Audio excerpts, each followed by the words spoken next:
کہ نبی صلی اللہ علیہ وسلم نے فرمایا میں قسم کھا کے کہتا ہوں جس مال میں زکوٰۃ کی رقم مل جائے وہ ہلاک ہو جائے گا۔ اب وہ دونوں صورتیں ہیں کہ ایک آدمی زکوٰۃ کا مستحق نہیں اور زکوٰۃ لے رہا ہے، اور دوسری صورت یہ ہے کہ زکوٰۃ بنی اور اس نے پوری ادا نہیں کی۔ لیکن ایک بات بہت ضروری ہے جس میں بہت کوتاہی ہوتی ہے اور بہت ہی زیادہ کوتاہی ہوتی ہے، اور وہ یہ ہوتی ہے کہ ہم لوگ زکوٰۃ کی تاریخ مقرر نہیں کرتے۔ یہ بڑی کوتاہی ہوتی ہے۔ اور بھائی اگر زکوٰۃ کی آپ تاریخ مقرر نہیں کریں گے تو زکوٰۃ میں گڑبڑ ہو جائے گی، زکوٰۃ صحیح ادا نہیں ہو۔ اور تاریخ بھی اسلامی مقرر کرنی چاہیے، کیونکہ انگریزی میں دنوں میں سال کے لحاظ سے فرق آتا رہتا ہے۔ اسلامی تاریخ مقرر کریں اور ہر سال اس تاریخ پہ اپنی تمام مالیات کا حساب مکمل کر لیا کریں۔ مثلا یکم شعبان ہے، آپ نے 10 دن پہلے سے اپنی تمام مالیات کا حساب کرنا شروع کر دیا، اور یکم شعبان کو آپ کی مالیت کا حساب ہو گیا کہ آپ کی کل مالیت اتنی ہے اور اتنی زکوٰۃ بنتی ہے۔ بس یہ ضروری ہے، کیونکہ اگر آپ نے یہ نہ کیا اور آپ نے زکوٰۃ پہلے دے دی، زکوٰۃ کا حساب پہلے کریں، تو 2-3 دن کے اندر جو رقم آئی اس پہ بھی تو زکوٰۃ فرض تھی، وہ کیوں نہیں تھی؟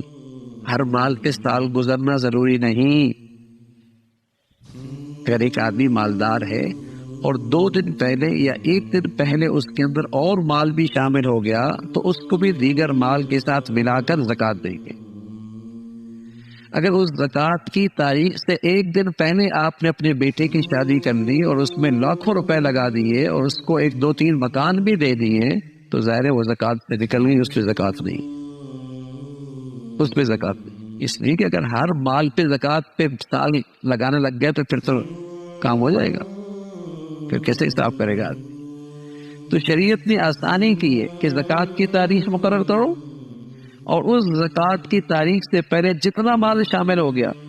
جس دن زکوٰۃ کی تاریخ ہے اس کو سب کو شامل کر کے ٹوٹل کر لو،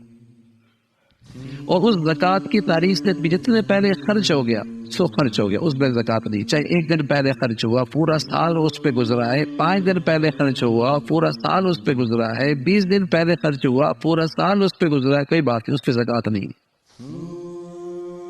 تو ظاہر ہے جب آپ تاریخ مقرر نہیں کریں گے تو زکوٰۃ کیسے ادا ہوگی؟ زکوٰۃ ممکن نہیں ادا کرنا صحیح طریقے سے۔ تو یہ بہت اور اب تک اگر تاریخ مقرر نہیں کی تو آئندہ مقرر کر لینا چاہیے کہ اس تاریخ کو میں اپنی تمام مالیات کا حساب ہر سال کروں گا۔ پھر بے شک اس کو 1 مہینے کے اندر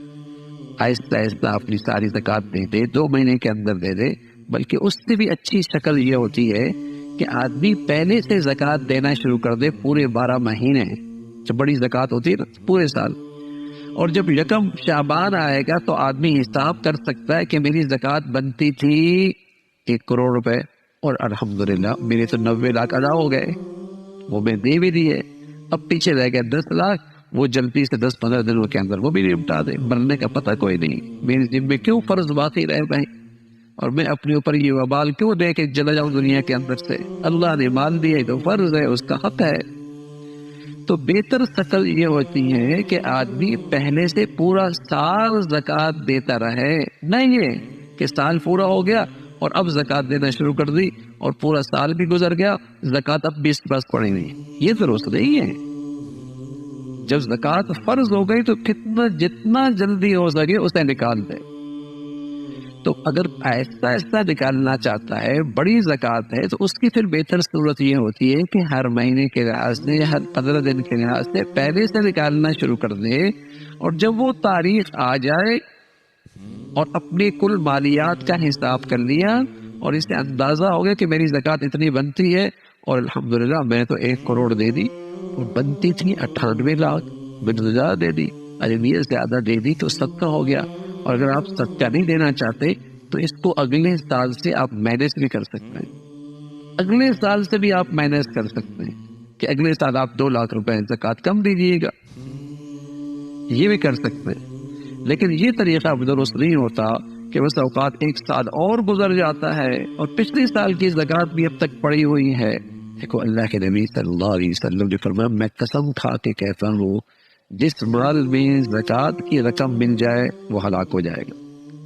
وہ ہلاک کا یہ کہ ضائع ہو جائے گا یا برکت ختم ہو جائے گی. اب وہ دونوں صورتیں ہیں کہ ایک آدمی زکوٰۃ کا مستحق نہیں اور زکوٰۃ لے رہا ہے تو اس کے مال میں زکوٰۃ کی رقم مل گئی نا, اس کا اپنا حلال مال بھی خطرے میں چلا گیا, وہ بھی ضائع کر دیا اس نے. اور دوسری صورت یہ ہے کہ زکوٰۃ بنی اور اس نے پوری ادا نہیں کی, اور ظاہر ہے جب تک وہ مال زکوٰۃ کا رہا ہے اس کا مال خطرے سے دوچار رہا ہے, خطرہ ہے, نقصان ہو جائے گا. تو یہ بنیادی چیزیں ہیں, بہت ہی بنیادی چیزیں, اور یہ فریضہ ہے. فریضہ دیکھو میاں سارا لاکھوں کروڑوں روپے صدقہ کر دو, ہاں خیرات کر دو, یہ ایک فریضہ ہے, زکوٰۃ کا بدلہ نہیں ہو سکتا. فرض ہے. ایک آدمی بہت نفل پڑھا, رات بھر نفل پڑھتا رہے اور فجر کی نماز نہ پڑھے تو اس کی بزرگی کسی کام کی نہیں ہے, اس کی یہ بزرگی کسی کام کی نہیں ہے. پہلے فرض ہے, آؤ فرض کے بعد سبحان اللہ کوئی آدمی رات بھر نفل پڑھتا ہے بہت مبارک, کوئی آدمی فریضہ زکوٰۃ کے بعد صدقہ خیرات کی کثرت کرتا ہے, کرنی چاہیے, بہت مبارک. لیکن زکوٰۃ کا حساب ہی نہ کرے, زکوٰۃ پوری ہی نہ ادا کرے اور یہ خیال کرے کہ میں تو صدقہ خیرات کرتا رہتا ہوں نا, یہ نہیں. زکوٰۃ کا فریضہ ضروری ہے, وہ فرض ہے. نفلی صدقہ خیرات فرض کے قائم مقام نہیں ہو سکتا. ہاں اس کی کمی پیشی پوری کر سکتا ہے, لیکن یہ ہے کہ وہ پورا ادا کرے. جیسے وہ فرض نماز تو پڑھے نا, پھر نفل پڑھتے ہیں جو تھوڑا بہت بے خیالی سے نماز پڑھ لی, بے دھیانی سے نماز پڑھ لی, خشوع کے بغیر نماز پڑھ لی, اس کمی کو ہماری نفلی عبادت پوری کر دیں, نفلی عبادت سے وہ پوری ہو جائے گی. تو یہ بنیادی چیزیں ہیں زکوٰۃ کا معاملے میں کہ وہ جن کن مالوں پر وہ فرض ہوتا ہے اور سال میں ایک بار ہوتا ہے, اور اس سال کی تاریخ بھائی مقرر کرنا اپنی ڈائری میں آدمی لکھ لے تاکہ ہر سال اس تاریخ تک اپنی مالیات کا حساب مکمل کر لے.